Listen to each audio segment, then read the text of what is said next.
The emergency room doors burst open as paramedic Jake Williams rushed in, carrying a woman whose life was slipping away with every heartbeat. Blood covered her beautiful dark skin as she whispered through broken lips, "Please don't let me die. I have so much left to do." And Jake looked into her eyes, feeling something he had never experienced before, as if the universe had stopped spinning just for this moment.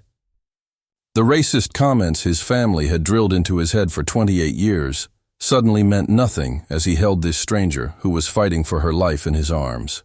What Jake didn't know was that the woman he was desperately trying to save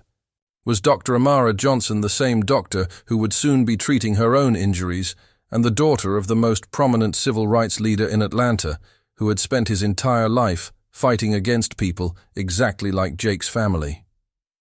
Dr. Amara Johnson had always believed that love could conquer anything, but she never imagined that belief would be tested when she woke up in her own hospital room to find a white paramedic sitting beside her bed with tears in his eyes. Jake had stayed through her entire 6-hour surgery, refusing to leave, even when his shift ended, because something deep in his heart told him that this woman was going to change his life forever.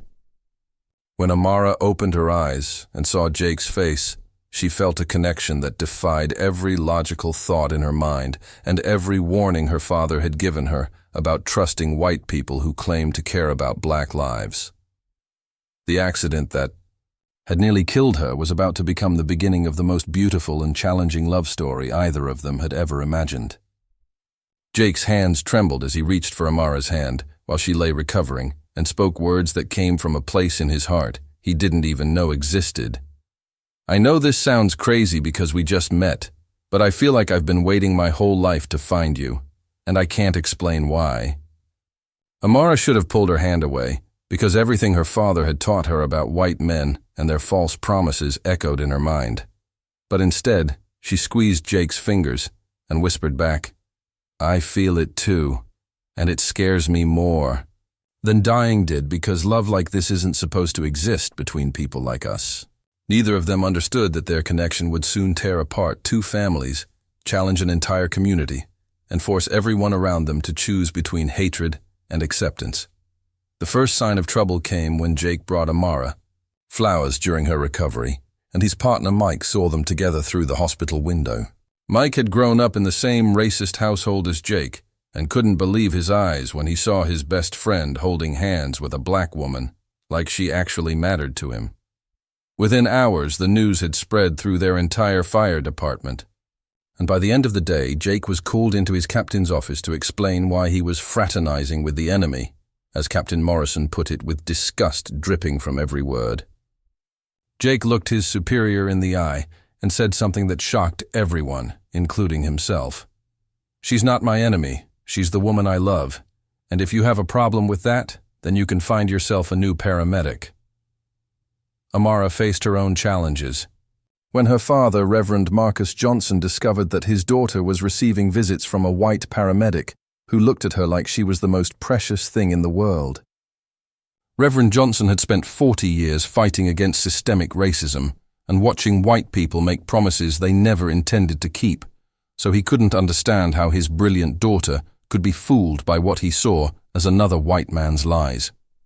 The confrontation happened in Amara's hospital room when her father walked in to find Jake reading to her from her favorite book of poetry, and the tension in the air was so thick that even the nurses stopped what they were doing to watch.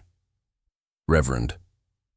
Johnson's voice boomed through the room as he demanded, "What do you think you're doing here, boy? Because my daughter doesn't need charity from someone whose people have spent centuries trying to destroy ours." Jake stood up slowly and faced the man whose reputation for fighting injustice was known throughout Atlanta, while his heart pounded with fear and determination at the same time. Every instinct told him to back down and walk away, but the love he felt for Amara gave him courage he never knew he possessed, as he spoke, with quiet strength. "Sir, I understand why you don't trust me, because my own family taught me to hate people who looked like you and your daughter. But love changed my heart, and I'm here because I can't imagine my life without Amara in it." The room fell silent as Reverend Johnson studied this young white man, who was either the best actor he had ever seen or someone who genuinely cared about his daughter's happiness more than his own safety. Amara watched the two most important men in her life size each other up and realize that her choice would determine not just her own future but the futures of everyone who loved her. She struggled to sit up in her hospital bed, despite the pain from her injuries, and spoke with a voice that carried the strength of generations of women who had fought for the right to choose their own destiny. "Daddy, I know you're trying to protect me, but Jake saved my life in more ways than one, and I won't let fear of what other people think keep me from the happiness I've spent my whole life searching for." Tears rolled down Reverend Johnson's face as he saw the determination in his daughter's eyes and realized that she had inherited his fighting spirit even if she was using it in ways he never expected. The news of their relationship spread through Atlanta like wildfire as Jake's racist family disowned him for betraying his own kind, while Amara's community questioned whether she could truly trust a white man who came from the same background as their oppressors. Jake's mother, Linda, called him in tears, begging him to end the relationship before it destroyed their family's reputation, while his father refused to speak to him at all, because he couldn't understand how his son had become what he called a race traitor. The pressure from both sides was overwhelming, but Jake and Amara found strength in each other as they realized that their love was bigger than the hatred and fear that surrounded them. Jake's breaking point came when his younger brother, Tommy, showed up at the fire station with a group of their old friends to convince him to come to his senses before it was too late. Tommy grabbed Jake by the shirt and shook him while yelling, "What's wrong with you, man? She's using you to get back at white people for everything that's happened to her family and you're too stupid to see it." Jake pushed his brother away and spoke with a fury that surprised everyone who heard him. "Don't you ever talk about Amara that way again, because she's shown me what real love looks like while all of you have shown me what hatred does to people's hearts. And I choose love every single time." The confrontation ended with Jake walking away from his family for what he thought would be forever, but what he didn't know was that his courage would eventually inspire them to examine their own beliefs. Amara's own crisis came when she overheard two nurses discussing her relationship and questioning whether she was selling out her people by dating a white man instead of finding love within her own community. The words cut deeper than her physical injuries because she had always been proud of her heritage and her father's work for civil rights. But now people were suggesting that loving Jake somehow made her less committed to fighting for justice and equality. She called Jake in tears that night, asking him if their love was worth the pain they were causing their families and communities, and his answer changed everything when he said, "Amara, our love is proof that change is possible, and if we give up,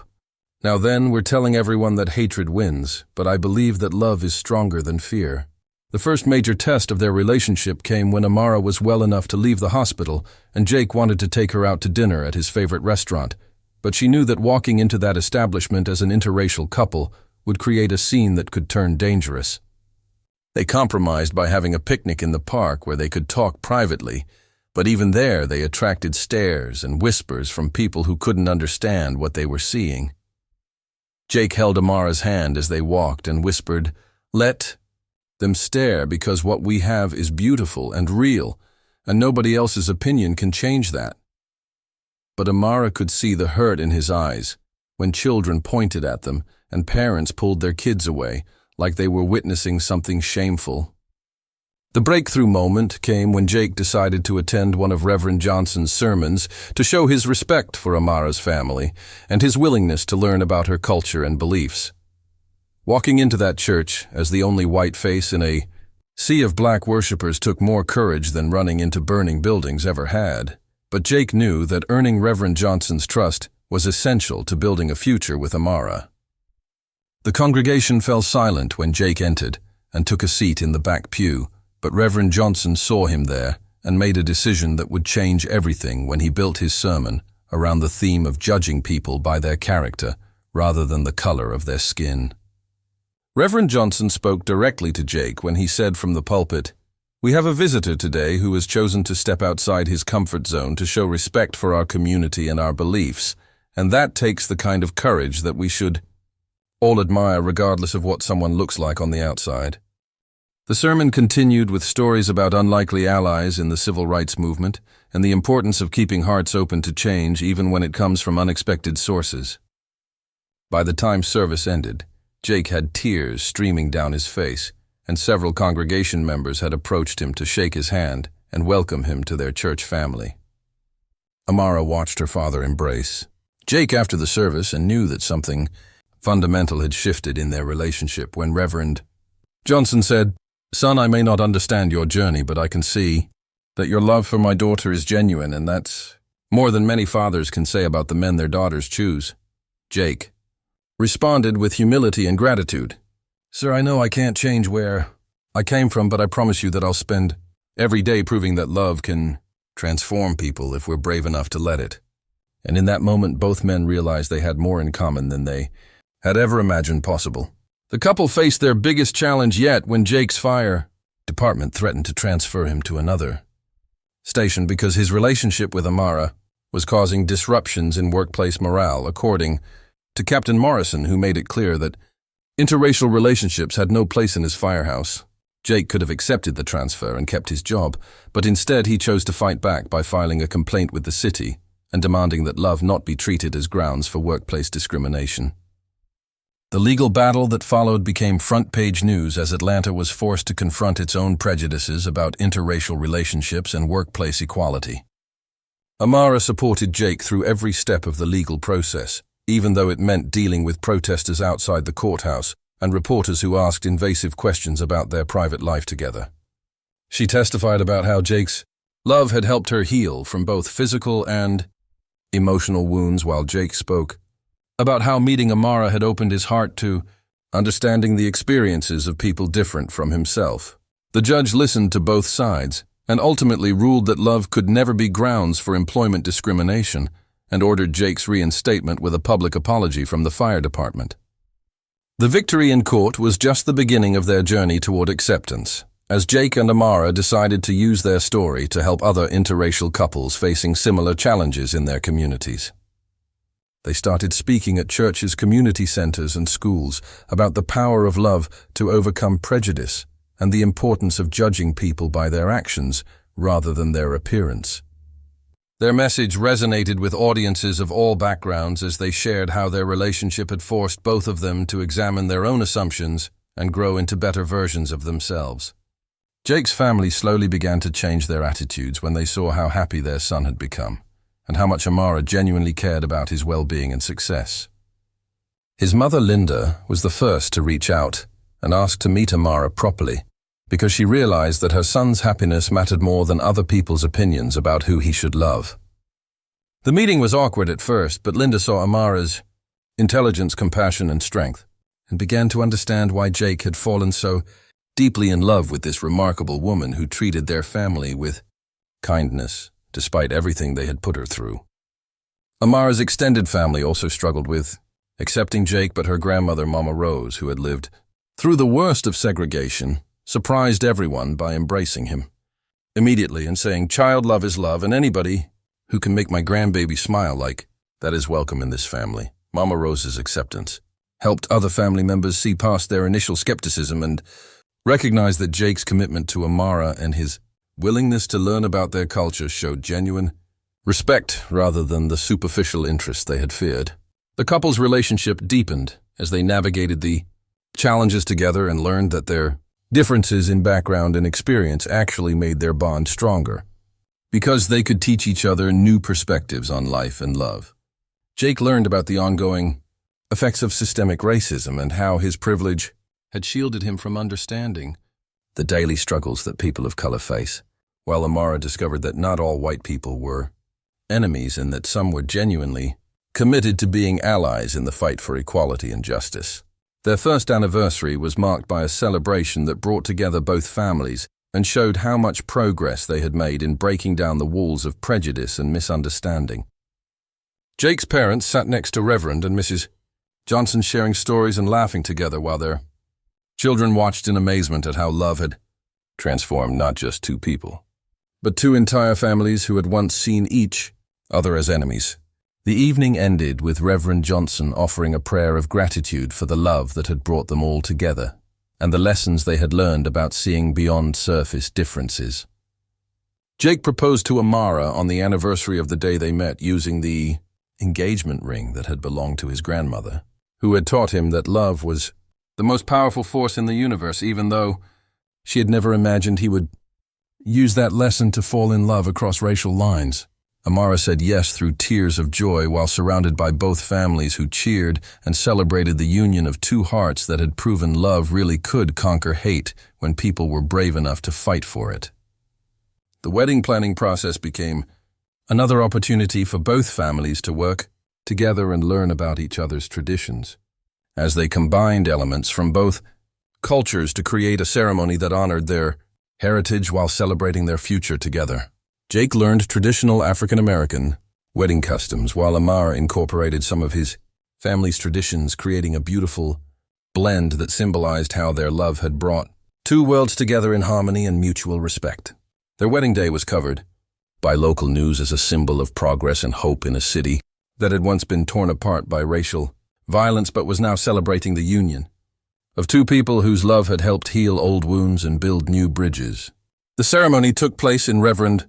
Johnson's church with Jake's fire department colleagues, serving as groomsmen alongside Amara's brothers, while both families wept tears of joy as they watched their children promise to love each other for the rest of their lives. The reception that followed brought together people from every corner of Atlanta's diverse community as firefighters danced with civil rights activists and former skeptics shared tables with newfound friends who had learned to see past their differences. Jake and Amara's first dance was to a song that combined gospel music with country melodies, representing how their love had created something beautiful and new from traditions that had once seemed incompatible.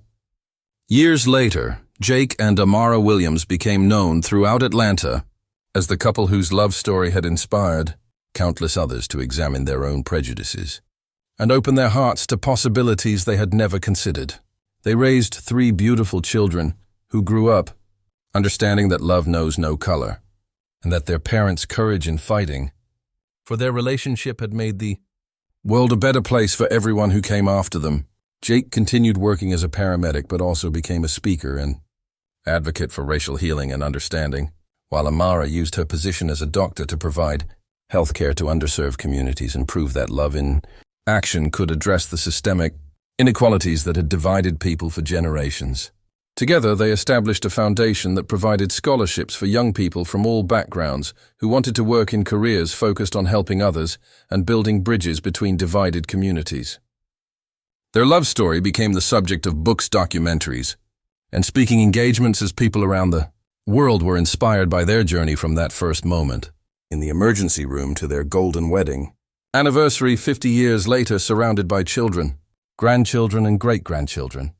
who carried their legacy of love conquering hate. The accident that had nearly taken Amara's life had instead given both of them a love that transformed not just their own hearts, but the hearts of everyone who witnessed the power of two people choosing love over fear. The hospital where they met dedicated a memorial garden in their honor with a plaque that read, "Love knows no boundaries and hearts that choose. Understanding over fear can change the world one relationship at a time," serving as a reminder to future generations that the courage to love across differences creates ripples of positive change that extend far beyond any single couple or family. Jake and Amara's story proved that forbidden love could become the greatest force for good when people were willing to fight for what they believed in and never give up on the power of the human heart to overcome even the deepest prejudices and fears. Their legacy lives on in every interracial couple who finds strength in their story, every family that chooses acceptance over rejection, and every community that decides to celebrate love rather than condemn it, because Jake and Amara Williams showed the world that true love really can change everything when we have the courage to let it transform our hearts, our families, and our society into something more beautiful than we ever dared to imagine possible. Years after the memorial garden was planted and the plaque polished by the touch of countless curious fingers, Jake and Amara found that the story other people told about them was never the one they told themselves, because to them it was not a legend or a lesson or a headline. It was a series of ordinary mornings and stubborn choices stitched together by forgiveness and laughter, like the day their eldest daughter Layla left for college, and Amara hugged her so tight the stethoscope at T, her neck pressed between them, and Jake stood in the doorway pretending not to cry while he slipped a folded note into Layla's backpack that read, "Remember that love is the bravest science we practice," and the day their son Eli sprained his ankle in a basketball game, and a stranger in the stands muttered something ugly under his breath, and Jake had to breathe slow and steady while Amara squeezed his hand, because they both knew that not every heart changes in the same season, and not every mouth can be reached by sermons or court rulings. And the night Mama Rose passed quietly in her sleep, and the whole family sang soft hymns in the living room while rain rattled the windows, and Jake whispered thank you to a woman who had made space for him at a table that was not built with him in mind. And the day Reverend Johnson grew frail and light in his final months, and asked Jake to take him on slow drives through the neighborhoods where he had marched in his fiery youth, and he said, with a smile that did not hide the weariness behind his eyes, "Boy, I fought for tomorrow because I believed I'd meet a man like you in it." And Jake answered, "I became this man because I met your daughter." And the afternoon when Linda Williams set extra plates at Thanksgiving, and no one counted who was from which branch of which tree, because every chair was full, and every grievance had been softened by years of showing up when it mattered, and the hospital garden bloomed taller than the plaque, so the words seemed to rise from living green when school tours came by and children asked, is it true that they were not supposed to love each other, and the guide always said they loved each other anyway, which is the truest thing and the only thing that matters in the end. And when books and documentaries kept wanting the same scene over and over, the sirens, the blood, the whispered, "Please don't let me die," and Amara would nod gently, but afterward in the car, tell Jake that the scene she remembered most was quieter the first time he made her tea and asked if he had brewed it right. And she lied and said yes, because his hands were shaking, and she would rather drink something bitter than make him doubt himself. And the Thursday afternoons when they held clinic and workshop together in the church basement, she checking blood pressure and refilling inhalers, he teaching CPR and trauma basics to grandmothers and teenagers and janitors and barbers and anyone who came through those double doors while the air smelled like powdered donuts and floor cleaner, and the laughter of people who felt safe for a few hours in a world that often forgot to be gentle, and the seasons spinning on until their marriage had creases like a well-read book, and a softness like a favorite sweater. And when conflict came, and it always came, they returned to the ritual that had saved them from so many cliffs. A walk at sunset, a promise stated aloud. I will not let my fear talk louder than my love. I will not let my pride make your heart small. And sometimes they failed, and sometimes they had to apologize twice or 3 times, or sleep turned away, and still wake to try again, because their vows were not glass to be displayed, but wood to be worked, and oiled and mended, and then their foundation grew into something they could not manage alone, and they learned to release control, to train younger hands to trust that the work did not belong to them. It moved through them like a river that was older and wider than the stones on its banks, and some years were lean and some generous, and still they kept the first rule they had written in a notebook with coffee stains at the corner. Every story we tell must leave. The door opened for someone to walk through different than they came, and when protests roared again in the city and helicopters carved loud circles through the sky, they stood on the church steps with water bottles and first aid kits, and Jake remembered how it felt the first time a crowd stared at him and he decided to be useful instead of defensive. And Amara remembered her father's voice. Do not spend your strength on being right. Spend it on making things right. And they went home, bone-tired, and hopeful in that baffling way people are when they witness both cruelty and courage out loud on the same street in the space of 10 minutes. And there were winters when the pipes burst and the grant cycles dried up, and summers when they turned the clinic into a cooling center and watched people nap in pews under the hum of fans, and they learned that community is not a slogan, but a choreography of casseroles and jumper cables and extra chairs pulled from closets when a newfound cousin shows up with a story and a need. And then one day, a gray-haired Mike, the old partner, who had glared through the hospital window decades ago, shuffled into the garden and stood before the plaque for a long, quiet minute. and when Jake saw him, he prepared his spine for hurt, but Mike only said I was wrong and I carried it too long, and Amara touched his arm and answered it. It's never too late to put something down, and he wept the way men do when they realize the life they could have had if they had been braver sooner, and he asked if he could help on Thursdays, and they said of course, like they had been saving a seat without knowing for whom. And as their children built lives of their own, Layla, at a lab that studied maternal health, Disparities and Eli coaching teens who were always one bad night from making a choice they could not outrun, and their youngest Nadia, a journalist who wrote about ordinary kindness with the same seriousness other reporters reserved for war. They watched the world fail and try again, and they told their children that hope is not a mood, it is a discipline, and the years rushed until the 50-year mark that the newspapers loved to print in bold, as if longevity itself were a miracle. But the miracle had always been smaller and nearer. The way Amara's hand found the exact warm place behind Jake's neck when his headaches came, the way Jake remembered every nurse's name on every floor and carried spare snacks in his bag, and the way they pressed foreheads in crowded hallways to trade one soft breath like passing a flame between cupped hands, and on the morning of their golden anniversary, the city surprised them by renaming the garden path Williams Johnson Way, and volunteers tied ribbons in the hedges, and someone hung photographs along a string that fluttered like prayer flags, snapshots of their fierce young faces, and the awkward first dinners and awkward first dances and babies with milk drunk.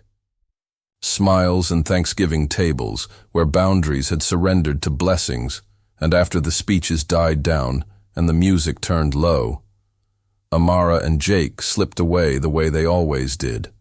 walking the long loop where the crepe myrtles dropped confetti from the sky, and she said, "Do you remember the first time you sat in my hospital room and read to me, and I pretended not to be terrified of how much I already needed you?" And he said, "Do you remember the first time you looked at me like I might be good, and how that look built a bridge that I walked across for the rest of my life?" And they stopped beneath the old oak where the bark had swallowed the edge of the earliest ribbon, and they stood shoulder to shoulder, not facing each other, but facing the path ahead, because that is how they had always stood when the world needed them. And they spoke like a litany today. We celebrate the ordinary holy work of showing up today. We bless the courage that walked us past the opinions that shrank us today. We honor the people who could not come with us and the ones who did. And then as sunset warmed the plaque's bronze and turned the leaves into stained glass, the garden filled with the hum of people who had once been strangers and were now threaded to each other by stories and stubborn kindness. And a little girl tugged her grandmother's sleeve and asked, "Is love really stronger than fear?" And the grandmother laughed softly and nodded at the couple under the oak and said, "Look, child, there they are, living proof." And the band struck up a tune that braided gospel with a fiddle line from some country porch, and the city swayed to it because that is what Atlanta had learned to do. Keep different rhythms in one heartbeat. And Jake asked Amara for a dance, and she rolled her eyes the way she always did when he was being corny, and then said yes because she always did. And they moved slow and simple while cameras flashed and people cheered, but the noise dimmed to a hush in their ears, leaving only the soft percussion of breath and pulse, and the memory of a desperate voice in a bright white room. "Please don't let me die. I have so much left to do," and how all of it had come true. Not because fate bent the world for them, but because they bent their days toward mercy and kept bending until the arc of their marriage and their work and their city could not help but follow. And when the song ended and the night came on, gentle, and the first stars pricked the velvet above the steeple, Jake kissed Amara's temple and whispered, "Here we are, love still learning still, stubborn still us," and she smiled against his shoulder and answered always, and though the garden would empty and the lights would be packed into vans and the ribbons would weather and fray, the path would remain and the plaque would remain, and the living would keep walking past them reading the names out loud as if naming were a kind of prayer, and some of those walkers would arrive angry and some tired and some skeptical and some aflame with their own private griefs and hopes, and each would carry away a slightly different story, but every story would contain the same small, unglamorous instruction. that had saved 2 lives, and then many more choose love again. Today, choose it when it is inconvenient and when it is unfashionable and when it feels like loss. Choose it when the room is silent and all you can hear is your own frightened breathing. Choose it when proud voices tell you to turn back and hard voices tell you to harden with them. Choose it and keep choosing until choosing becomes the air you pass to those who will come after you, because this is how ordinary people change the world, one steady, unremarkable heartbeat at a time.